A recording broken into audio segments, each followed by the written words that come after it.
Well, good morning. It's Monday, February 13th here in Rome. My name is Bishop Christopher Coyne of the Archdiocese of Indianapolis. This is the second video podcast that I'm putting together to talk a little bit about the Limina visit, the 5-year visit every 5 years that is made by bishops to Rome to report to the various congregations and councils and commissions, and also to have the opportunity to meet with the Holy Father and talk about our diocese and the work that's going on there. I'm here with the bishops of Region 7 in the United States, which are the states of Illinois, Indiana, and Wisconsin. Been a little bit curtailed recently because of some snow here in the city of Rome. It's actually swept right across all of Italy, which is very, very rare for this much snow to fall in Rome, and then the huge amounts that are occurring all over the country is pretty phenomenal for them. So it's curtailed a little bit of the work that we're doing and going around. The last report that I made was on Thursday, so there's been some meetings Friday, Saturday, Sunday, Monday, but again, a lot of it is because of the snow that we had some things canceled. On Friday, we were supposed to visit in the afternoon the Pontifical Commission for the Laity. I think it's Pontifical Council for the Laity, excuse me, but that was canceled because of the snowstorm.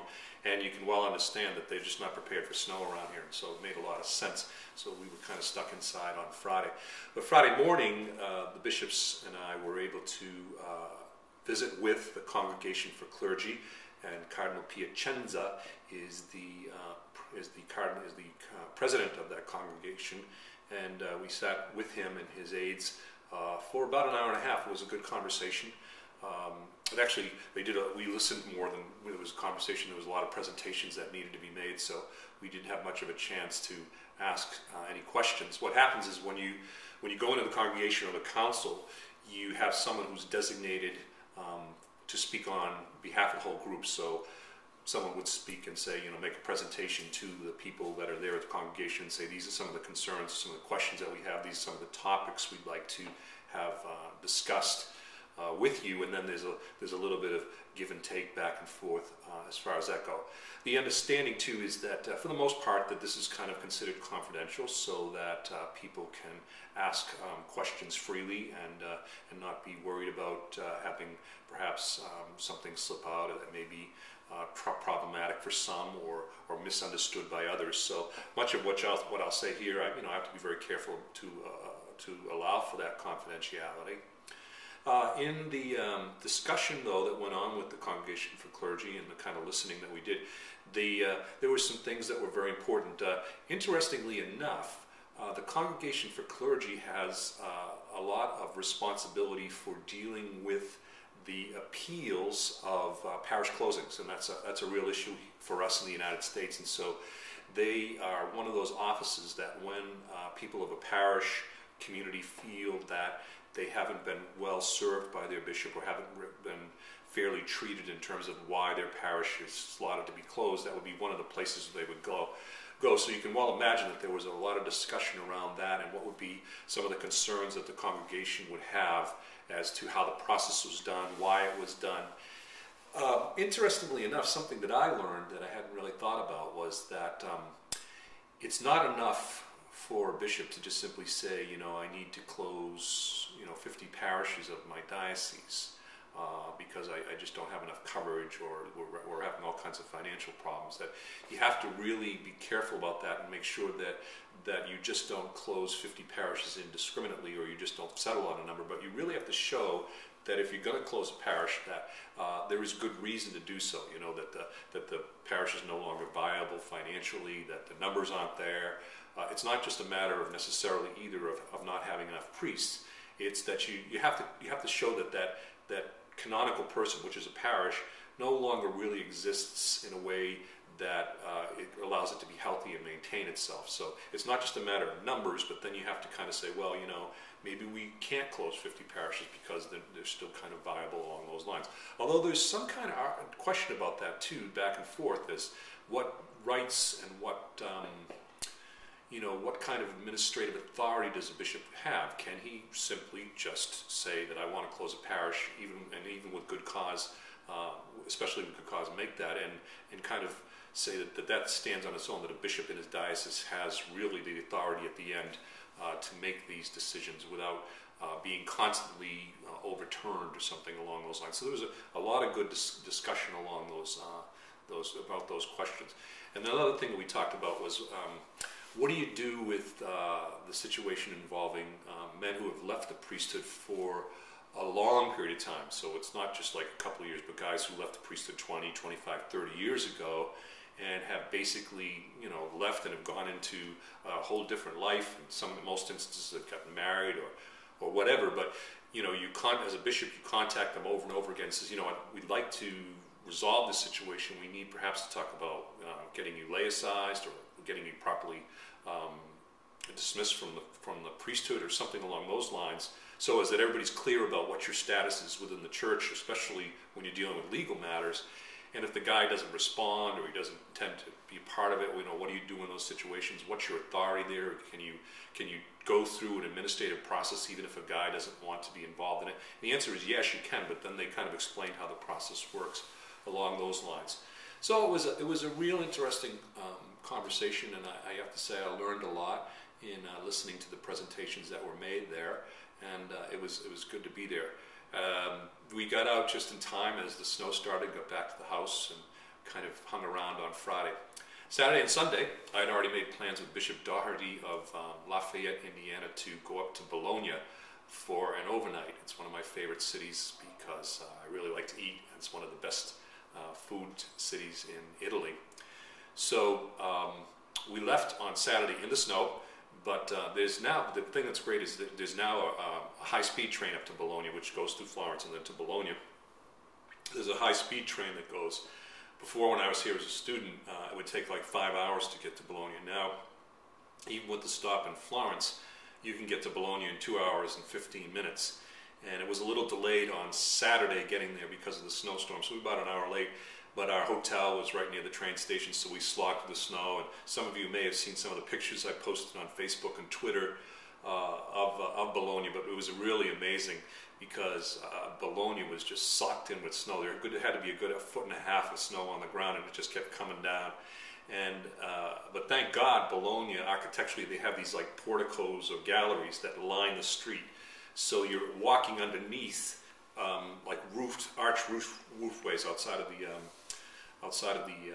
the various shops and restaurants and all. So you kind of just can crawl along these paths that are sidewalks that are covered with a portico, and you only have to step out into the snow and the slush when you have to cross the street to get to the next block.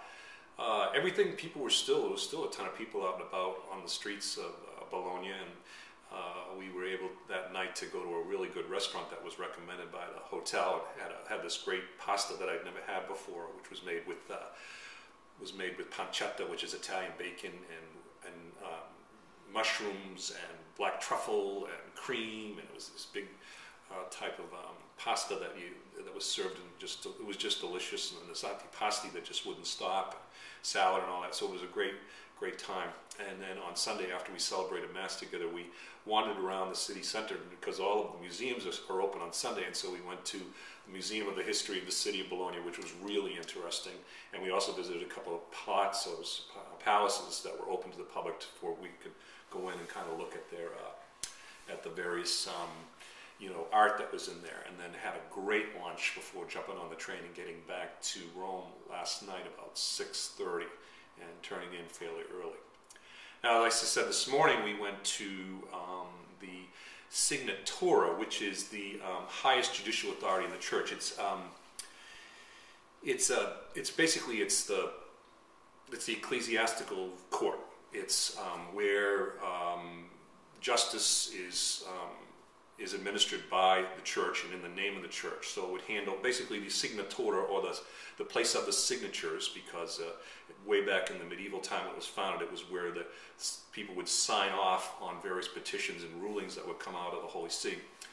The signatura is the place that has responsibility for all the tribunals that are set up across in all the dioceses around the world. So they would have administrative authority over things like a marriage tribunal, or anything that would be normally handled by a tribunal would in fact go through them. They're kind of interesting in terms. Well, by the way, we met with Cardinal Burke, who's an American Cardinal, who's the head of the Signatura, and his staff as well. Bishop Daniels, who's a Norbertine priest, bishop now from Flanders. He's the secretary for the Signatura. And we met with them again this morning for about an hour and a half, and they don't really rule necessarily. They don't rule necessarily on the facts of a case. They rule on like procedure. In other words, so if something is appealed to the Signatura, it's appealed just because a process was not followed, or the court, the lower tribunal, or whatever, dicastery, or whatever was doing something was not following a proper process. A complaint is made that they didn't do what they were supposed to do in making a determination under the church law as to the rightness or the correctness of a decision. So again, we had like an hour and a half meeting. We sat down, a presentation was made on our behalf to them. Discussion was made again about church closings, and in this sense, the Signatura is spoken to, or brought, cases brought to the Signatura by someone or a group of people who are complaining about their parish being closed or their church being closed, and I'll get to that in a minute, that distinction in a minute, because they said that the process was not followed. In other words, they just can't go to, you don't go to the Signatura if you just don't like a decision. You have to show that the bishop, in making his determination, did not follow the proper process. He didn't consult with the presbyteral council like he's supposed to. He didn't go through the process. He didn't put down the just cause for the closing of the parish, because that's something you have to put down. You just can't close a parish. You have to give a reason why the parish was closed. The Signatura doesn't decide on the correctness of the reason. They just say you need to show that there's a valid reason why this parish was closed. So that was one of the things we talked about. Another thing we talked about was the process of annulments in the United States, and the report that was made to us by the Signatura was that they are very happy and very impressed with the way the tribunals in the United States carry out the whole process of helping people with an annulment when they make a petition to have their marriage annulled. And they say that we're very, very good in doing that, and they commended us for that. But they also, said these are things you have to be careful about. These are things you have to be watchful about. That you're just not kind of just pumping them out, but you're really treating each case with care. So for example, they said, look, if you've only got 1 or 2 bishops, you can't be pumping out 300 or 400 cases a year. That's just unreasonable, especially when not bishops, but judges, excuse me, especially when a lot of times these judges are also like covering parishes. That was something that they raised. But in all of the discussion, there was a lot of good questions that went around. They made the distinction, which is an interesting distinction, that when a parish is closed, there's 2 things. There's the closing of the parish, and then there's the closing of a church. Because under church law, you can suppress a parish. In other words, like say you have the parish of St. Dominic, and you can say, the bishop say, I have to close St. Dominic's parish in downtown because there's no Catholics there anymore to support the church. And so you can suppress the parish. But the church building itself, the church itself as a sacred space, can be kept open if you can show that it can be taken care of financially, or that there's a group of people who want to maintain it or something like that. So you can have a church that's kept as a church, and it's usually under the jurisdiction of a neighboring pastor or something like that. But you have to go through a 2-fold process. You just can't say, because I'm closing a parish, I'm also closing the church. You have to show not only a good cause for closing the parish, but then you also have to give a good cause for why you're closing the church down. You have to show that it's either fallen into complete disrepair, or you have to show that there's nobody around there that can financially maintain it, or something along those lines. And then when you close it, you have to, what they call, reduce it to profane but not sordid use. In other words, you wouldn't turn it, you wouldn't sell it or reduce it to a simple building that would be used like as something that would be offensive to Catholic sensibilities along those lines, or so. So, I have to say the Limina visits it's been really informative on a lot of levels for me and for my brother bishops, and we've had a good opportunity to ask some good questions and to get some good responses. And there's about 4 or 5 more days to go. This afternoon, we're all going to St. Paul outside the walls, the Basilica of St. Paul outside the walls, to the tomb of St. Paul, where we're going to celebrate Mass Bishop Melchek of Gary, Indiana, is going to be the main celebrant.